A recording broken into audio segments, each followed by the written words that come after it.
Hey guys, for this assignment, we are going to be using a Google form for your RSVP for your fictitious Halloween costume party.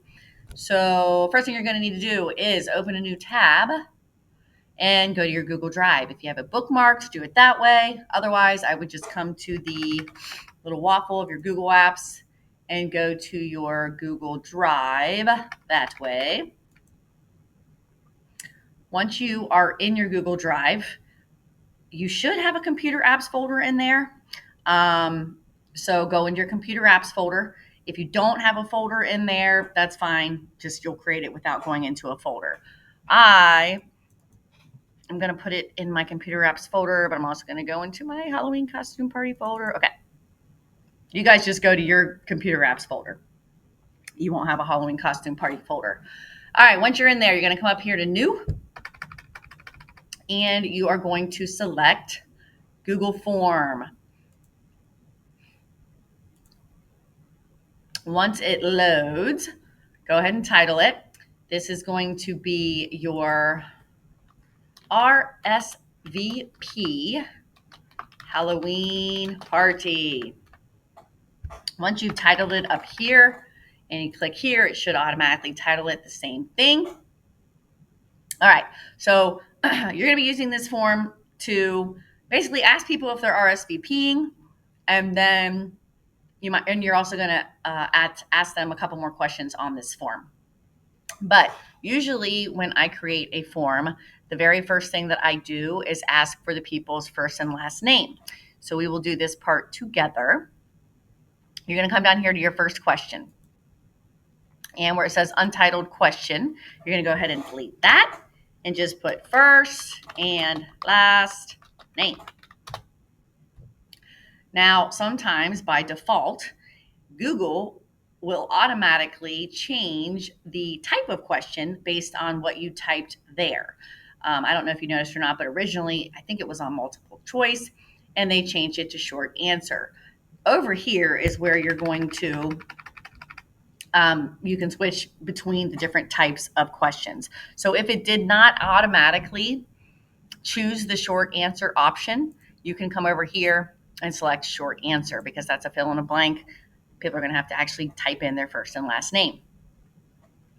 I would make this question required. So I would come here and toggle this to make it a required question, which basically just means that if they try to submit the form without completing that question, they won't be able to submit it. It will prompt them to complete that question.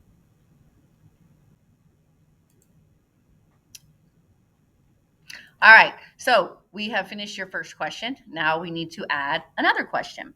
So you're going to come over here to the plus sign to add a question. And your next question is going to be something along the line. You don't have to use my exact wording, but you can if you want. Will you be attending the party? Is going to be my question. And this one is going to be multiple choice. So, right over here, if it didn't choose it for you, hit your drop down arrow, select multiple choice, and you can see it actually gives you some suggestions. Yes, no, and maybe. That's awesome. That's exactly what we want. So I'm just going to hit add all. You can manually type them in here or try this add all option. Oof. Okay, so the one thing you do want to check though, I just hit add all, and you can see the yes, no, maybe was added, but there's also like two other options here that I don't want on my final form. So I'm going to go over here if there's any extra options there, and you just X those out. So you just want to make sure that your options are yes, no, and maybe. I would also make this question required. So go ahead and toggle that on. If it'll work, mine won't work. Awesome. Okay, for some reason mine's not working, but yours should work. Toggle that on. Okay, next up, I want you to choose at least two more questions to ask, and I want them to be 2 two different types of questions. So we're going to go ahead, add a third question.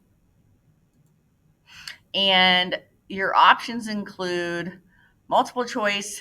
Check boxes is where they can select multiple. I'll do a checkbox one just for funsies. So I'm going to go to checkbox, and I'm going to say, maybe I want to know, like, what kind of food do they want served?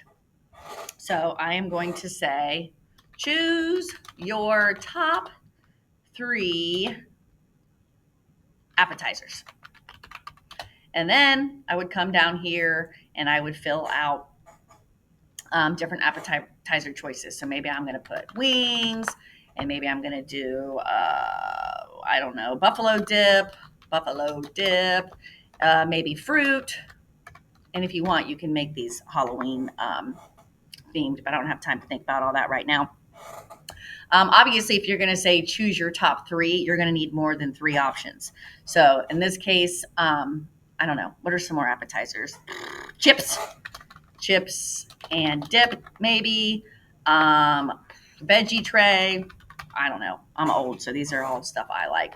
And maybe skyline dip. I love skyline dip. If you haven't had it, you need to try it immediately. Okay, so that's a checkbox question. And when we're done with this, I'll show you how to look at what it'll look like in the actual survey. So now I'm going to go ahead and add in another one. And again, you don't have to do the same questions as me. You can come up with your own, or you can copy mine. I really could care less. I just want to make sure you guys know how to use a form. You would not want to make this question required, because if the people aren't going to be coming to your party, then they don't need to answer this. So I would not make that question required. And then when you add on another one, maybe you're going to say, let's see, what are your other options here?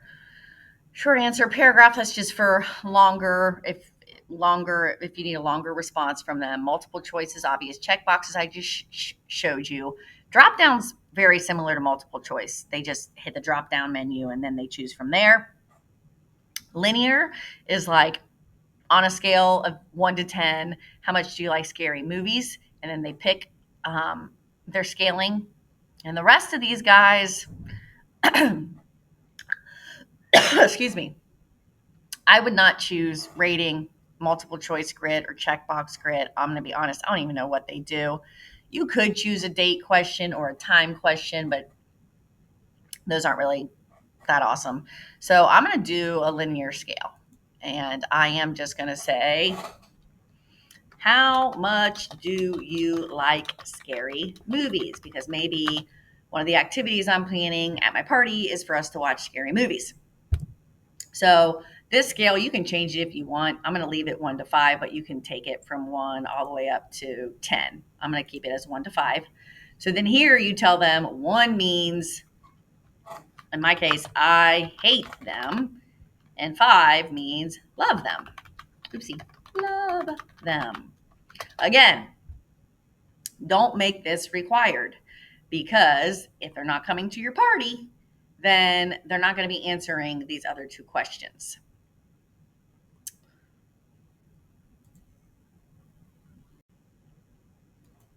All right, so if you have not already done so, go ahead and pause me and go ahead and start your form if you haven't already done that part. Everyone should have a first and last name question. Everyone should have the will you be attending the party question, and then you can pick 2 more questions. Obviously, please make sure they are appropriate, of your choice, to add to your survey. When you are finished, you are going to, now we're going to like kind of mess with some of the settings. Don't worry about the responses tab right now. That's for when people actually start replying to your forms. So let's go ahead over here to settings. We're not going to make it a quiz. Let's take a look at the responses here. This is typically how I set this up. I'm going to hit this drop down arrow. Collect email addresses. I do usually have it just automatically collect their email addresses, and you can leave that on verified. Send responders a copy of their response. Let's not do that this time, just because I don't want everybody's emails blowing up. But if you want them If you want the people that take your form to get a copy of the form and their answers, you would turn that on. Allow response editing, I do normally turn that on because I have had several times where somebody has done one of my forms and then they're like, I want to change my answers. And so if you put this allow response editing, you turn that on, they can go back and change their answer. So for example, if someone originally says, no, I can't come to your party, and then all of a sudden their schedule frees up, that will allow them to go back in and change it from no, can't come to yes, I can come. And then I do usually turn on limit to one response, which means each person can only take the form once. Sometimes people forget that they did the form, and so they'll redo it. And that's a pain when you get multiple responses from the same person. So I do usually turn on that limit to one response. Presentation. Let me see if there's anything there I want you to do. Sometimes I like to change the confirmation message. So that's just the message that after they submit your form, it'll pop up on their screen. So sometimes I will change that. You're free to if you want. You might just say something like, thank you for RSVPing to my party. Something like that. Okay, the rest of these we're just going to leave off for now. Okay, and I'm pretty sure we don't need to do anything with the rest of these. Nope. All right. The other thing you can do before you actually send it or post it is you can, if you would like, come up here and change the theme color. So if this is, oh, I don't know if that's what I wanted to hit or not. So you can see here, you can change the font, the size, you can choose an image for your header, or you can just change the color. I don't have time to show you how to do all this. It is Halloween, so orange is obviously a good color for Halloween. And if you guys want, if you have time, don't spend too much time on this. You can kind of play around and check this out if you want. For now, I'm just going to change the color, and then I'm going to hit X. All right, pause me now if you need to go and fix all of those settings and change the color of the theme if you would like.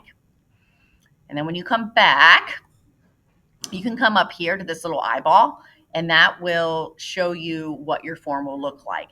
Make sure that you do that, because sometimes you will notice like there were issues in your questions. So once you hit that eyeball, you will see what it looks like. Double check and make sure that you don't have any additional answer choices that should not be there. So I'm just looking, okay, my form looks good. If it does not look good at this point, you would, well, I guess everybody, whether you verify that it looks good or not, you're going to come back here. You're going to come up here so we can go out of that preview mode. If you need to fix any of your questions, you'll come back here to the question tab and make any necessary changes. Once you are good to go, you are going to come over here to publish. Click that guy. Your responders, anyone with a link, that's what you want. You can hit manage here if you need to. And here is where under general access, you want to change this to editor view. That's you. So anyone with the link, you don't want anyone to be able to edit this. So leave that as is, as viewer. And then you have your responder options. Responder view, anyone with the link can respond. Scroll down a little bit more. I don't know if you guys are going to see all these or not. Okay. Let me try this. Done. Okay, so now we have chosen responders. Anyone with a link basically can respond, and now we are going to hit publish. Okay, once it has been published, you're going to go ahead and copy this link. And then you're going to go to the next slide to figure out how to link it up in your costume party invitation.